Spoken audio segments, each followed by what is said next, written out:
Hey everyone, so I'm going through a big list of serial acquirers today, and if you're interested in buying some of these companies, you're going to need a good brokerage account that can access lots of international markets. Interactive Brokers is what I've used to do this. I've also used Saxo Bank for one or two particular companies, CSAM Health being the one in particular.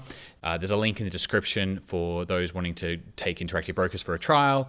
You can do a demo account there, and then you can look, if you're already familiar, I've got tutorial videos here on the channel as well, so you can just go ahead and look at those and then open an account if you feel like. So for those who aren't familiar with the terminology of a serial acquirer, let me go through it really quickly. So a serial acquirer is this idea that the main focus of the business, in the main focus of what they do each day, is they're looking for acquisition targets. So they're growing inorganically as their primary driver of growth. So they might be looking to buy private businesses, or they might be even investing in public companies as well. So the primary mentality of these businesses is acquiring outside businesses. That's the key here.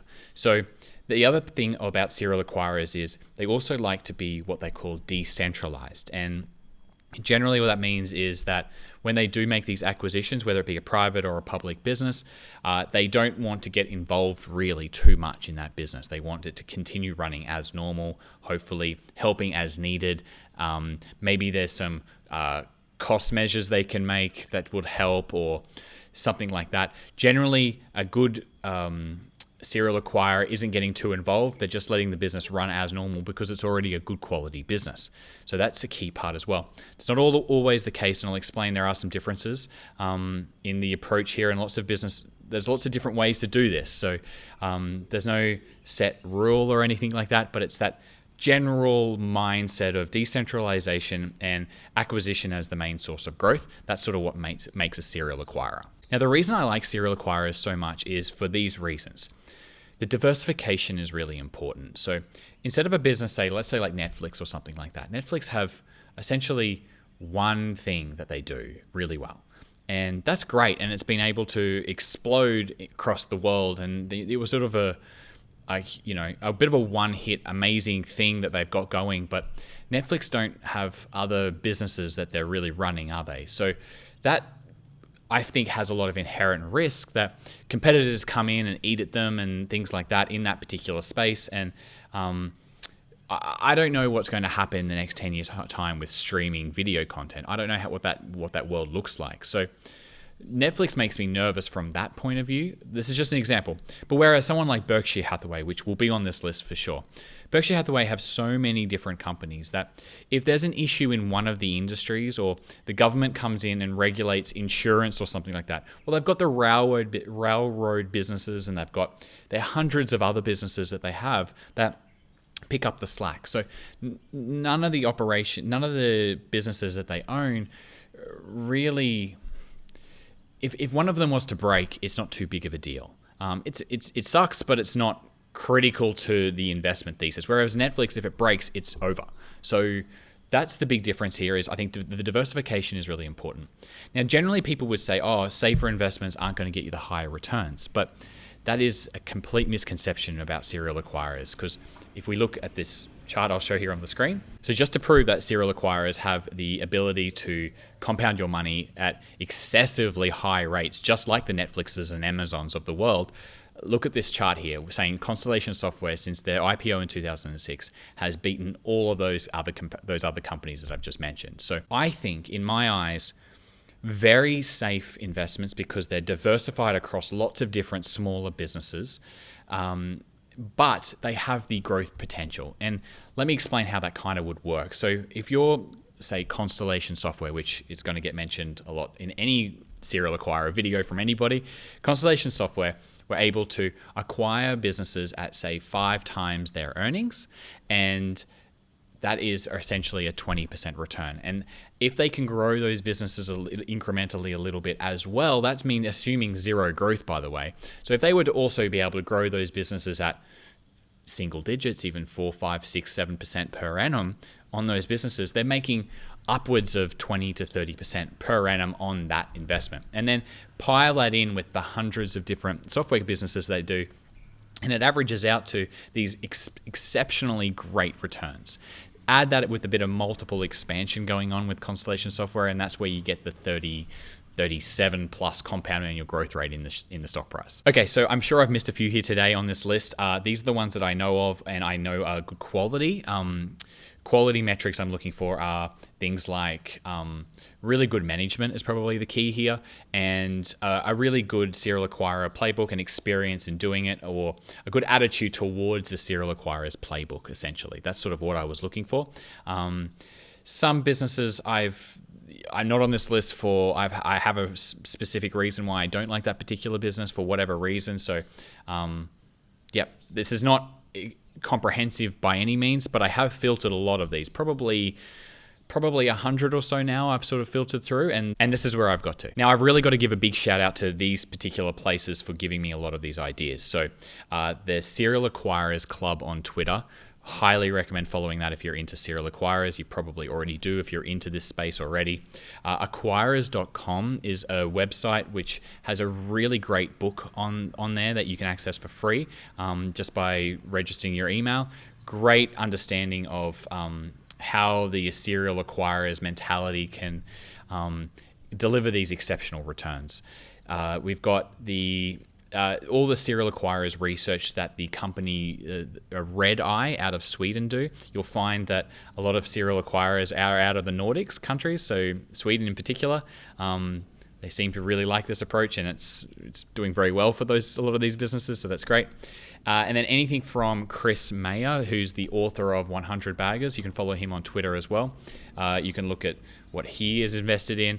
A lot of serial acquirers there, and a lot of really high quality serial acquirers there too. So there's some really good resources for you if you're starting this journey to get your head around serial acquiring. Okay, so the list that you can see here on the screen right now are the mega serial acquirers. So I think I cap this at like anything above 10 billion market cap or something like that.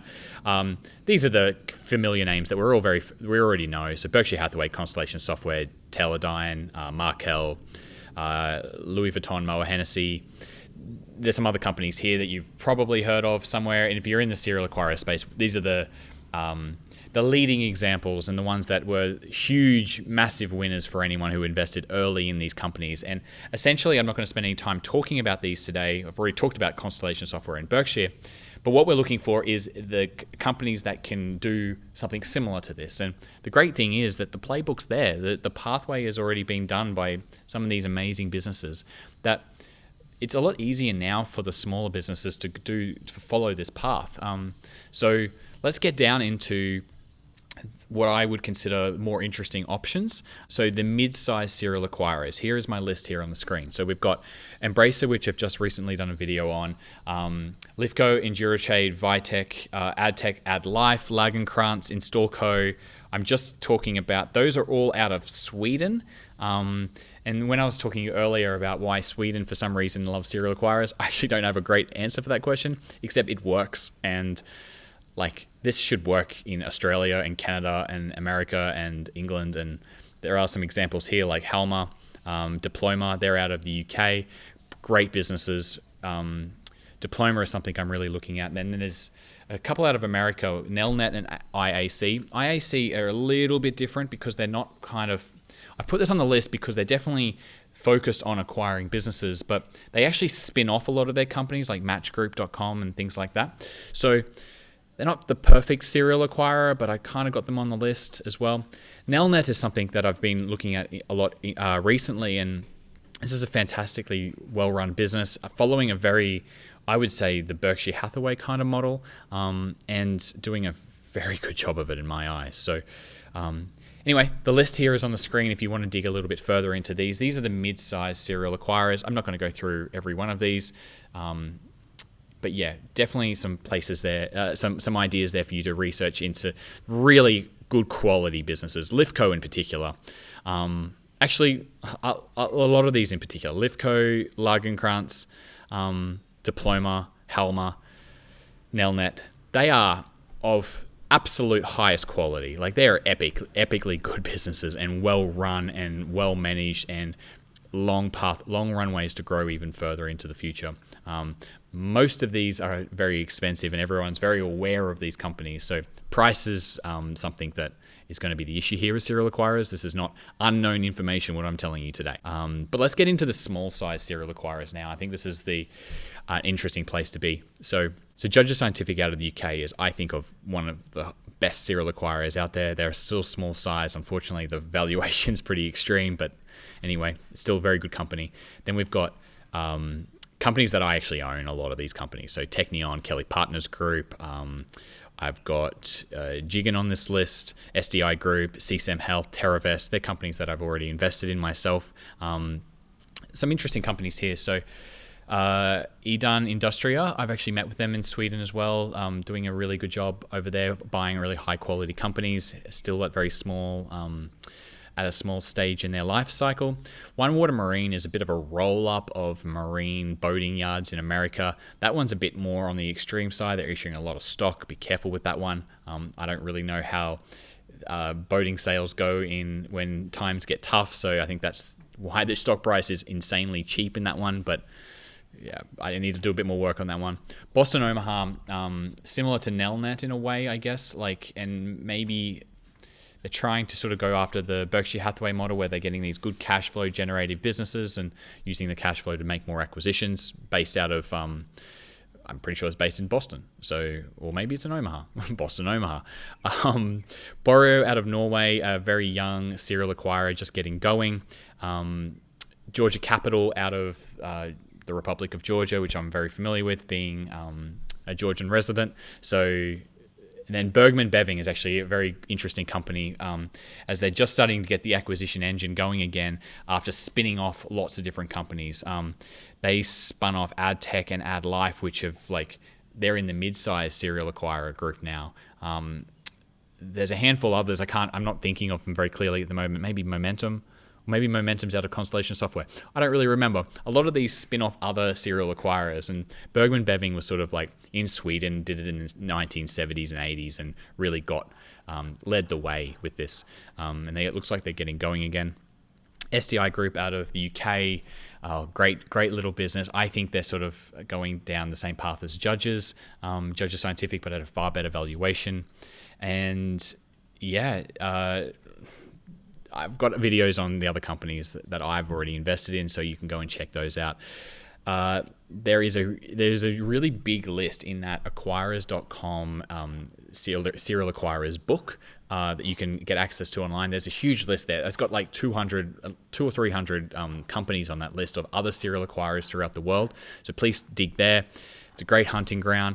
I hope you've enjoyed going through some serial acquirers here, and hopefully I've given you some ideas to do some research on, and these have passed my initial filters already and are I think of very high quality. So hopefully that helps. If you do enjoy this, if you've got other ideas, let me know. I'm always looking for good serial acquirers. So yeah, hope you've enjoyed, and see you in the next video.